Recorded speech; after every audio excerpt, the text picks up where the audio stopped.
Hello friends, I am Aprati. Welcome back to our channel plants space. आज हम बात करेंगे रोसेलिया एक्यूसेटिफॉर्मिस प्लांट के बारे में। नाम सुनकर घबराइए मत, ये इसका बोटेनिकल नेम है। इसका कॉमन नेम है फायर क्रैकर प्लांट या फिर इसको फाउंटेन ग्रास भी कहते हैं, कोरल प्लांट भी कहते हैं, बहुत सारे नाम हैं। तो पॉटिंग मिक्स के बारे में सबसे पहले बात करते हैं। तो 60% सॉइल ली है और 40% गोबर की खाद यानी काऊ डंग लिया है। सॉइल अगर सैंडी नहीं है यानी रेतीली नहीं है तो हल्का सा रेत ज़रूर मिला लीजिए। वैसे ये प्लांट किसी भी सॉइल में ईजिली ग्रोथ कर लेता है, कम फर्टिलाइज़र में भी ईजिली ग्रोथ कर लेता है। पॉट हम लेने वाले हैं इसके लिए 12 इंचेस का, जो कि आप शुरुआत में अगर ग्रो कर रहे हैं तो कम से कम 10 इंचेस का पॉट भी आप ले सकते हैं। ड्रेनेज होल ज़रूर होना चाहिए पॉट में, तो इस बात का ध्यान रखिए। और उसके ऊपर एक छोटा सा पत्थर इस तरह से रख देते हैं जिससे ड्रेनेज सिस्टम अच्छा बनता है। वेल ड्रेन सॉइल बन चुकी है। बस आप एक बात का ध्यान रखिए, सॉइल वेल ड्रेन होनी चाहिए, यानी कि पानी का रुकाव नहीं होना चाहिए, जमना नहीं चाहिए, रुकना नहीं चाहिए पानी, इस बात का ध्यान रखिए। तो ये प्लांट जब हम लेकर आए थे तो हमने आपसे शेयर किया था, तो उसका प्राइस भी शेयर किया हुआ है, डिस्क्रिप्शन बॉक्स में वीडियो चेक कर सकते हैं। ये प्लांट हमने सर्दियों में लिया था और फाउंटेन ग्रास जो ये होती है, जिसको फायर क्रैकर ग्रास भी कहा जाता है, फायर क्रैकर फर्न भी कहा जाता है, तो ये सर्दियों में ग्रोथ नहीं करती है, फ्लावरिंग भी नहीं करती है जो ज़्यादा सर्दियाँ होती हैं। तो आप इसकी सूखी हुई कुछ टहनियाँ देख ही सकते हैं, इसकी आपको हालत ज़्यादा अच्छी नहीं लग रही होगी। तो अब हम इसको ठीक करेंगे। तो 15 फरवरी को हमने इसको रिपोर्ट किया है, जो नर्सरी से हम लेकर आए थे इसको रखा रहने दिया था हमने। और फिर 15 फरवरी को, क्योंकि जो फरवरी होती है वो स्प्रिंग सीज़न होता है, यानी जितने भी सर्दियों से प्लांट निकल कर आते हैं, जो सर्दियों में डोरमेंट सीज़न जिनका होता है, डोरमेंट पीरियड जिनका होता है, ग्रोथ नहीं करते हैं जिसमें, तो फिर स्प्रिंग सीज़न आने पर उन सभी में ग्रोथ स्टार्ट हो जाती है। तो फरवरी बिल्कुल सही समय है इसको रिपोर्ट करने के लिए।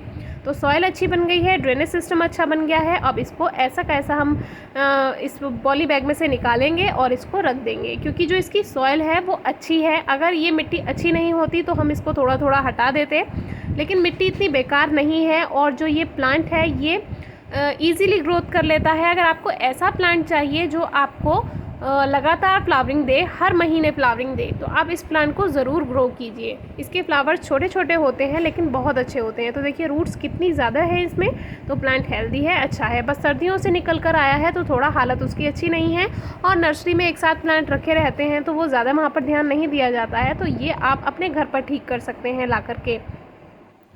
बस ये आपको सर्दियों में फ्लावरिंग नहीं देगा, बाकी ये हर मौसम में फूल देता है। मिट्टी भी इसको आप अपने अकॉर्डिंग दे सकते हैं, बस वेल ड्रेन सॉइल होनी चाहिए, यानी कि पानी रुकना नहीं चाहिए।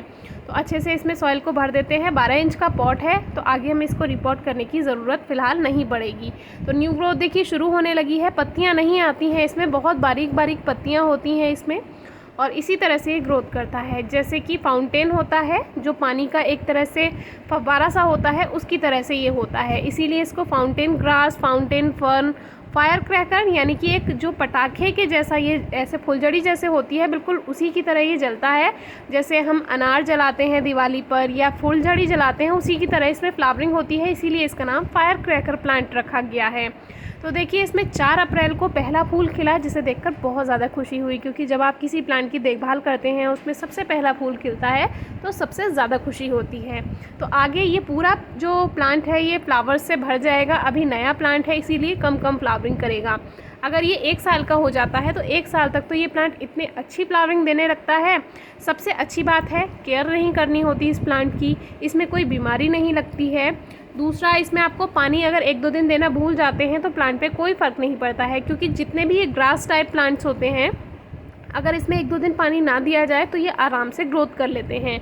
दूसरा, इसको प्रोपेगेट करना बहुत इजी है, कटिंग से आसानी से ही प्रोपेगेट हो जाएगा। देखिए इसमें कलियां भी आ रही हैं छोटी छोटी, जो आपको कुछ कुछ ब्लैक ब्लैक सी दिखाई दे रही हैं, ये कलियां हैं। इसी तरह से इसमें कलियां बनती हैं छोटी छोटी, और फिर इनसे रेड कलर की बहुत खूबसूरत फ्लावरिंग होती है। फूल छोटे होते हैं लेकिन बहुत सारे खिलते हैं तो बहुत ही खूबसूरत लगते हैं। तो आप इसको हैंगिंग बास्केट में भी ग्रो कर सकते हैं। तो जो इसका ये टहनियाँ हैं जब ये नीचे की तरफ गिरती हैं तो और उसमें फ्लावरिंग होती है तो ये और भी खूबसूरत लगती हैं। तो रिपोर्टिंग हमने शेयर कर दी है, इसकी कैसी सॉइल आपको लेनी है वो हमने शेयर कर दिया है। बाकी आप अपने अकॉर्डिंग जैसी भी मिट्टी रखें, बस वेल ड्रेन होनी चाहिए, यानी कि उसमें पानी नहीं रुकना चाहिए। फर्टिलाइज़र जैसे कि अभी हमने इस गोबर की खाद इसमें ऐड कर दिया है 40%, तो अब हम इसमें कोई फर्टिलाइज़र फ़िलहाल नहीं देने वाले हैं।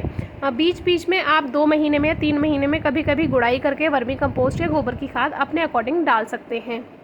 तो देखिए इसमें लगातार फ्लावरिंग होती जा रही है और जितनी ज़्यादा इसमें शाखाएं होंगी, क्योंकि ये एक तरह से ग्रास ही है, घास ही है, तो ये एक घनी हो जाती है, लगातार मल्टीप्लाई होती रहती है। आप इसके जो साइड से प्लांट्स निकाल सकते हैं उनसे भी इसको प्रोपेगेट कर सकते हैं। साइड से जो प्लांट्स इसमें बनते रहते हैं, मल्टीप्लाई होता रहता है, ये कटिंग से ईजिली ग्रोथ कर लेता है बहुत आसानी से। इसमें अगर आपने ये प्लांट कहीं लगा हुआ देखा है, छोटी सी कटिंग लेकर आइए, ला करके किसी भी सॉइल में आप लगा देंगे, उसमें कुछ ही दिनों में रूट्स बन जाएंगी और रेनी सीजन में तो बहुत अच्छी इसमें रूट्स बन जाती हैं बहुत अच्छे से।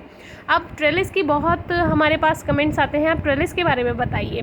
तो ट्रेलिस का भी हम आपसे शेयर करेंगे किस तरह से आप इस तरह की ग्रास या दूसरे प्लांट्स होते हैं उसमें ट्रेलिस लगा सकते हैं, जिससे वो एक शेप अच्छी सी उनकी बन जाती है, जो भी ये इस तरह के प्लांट्स होते हैं। लेकिन अभी इसमें ट्रेलिस नहीं बनाई है, इस पर एक छोटी सी हमने स्टिक लगाई हुई है और उसी से ही इसको बांध दिया है। तो बिल्कुल फाउंटेन की तरह ये लग रहा है और नाम भी इसका फाउंटेन ग्रास है। तो अभी छोटा है तो इसीलिए ये इतने में ही आराम से ग्रोथ कर रहा है, मतलब कि ये नीचे नहीं गिर रहा है।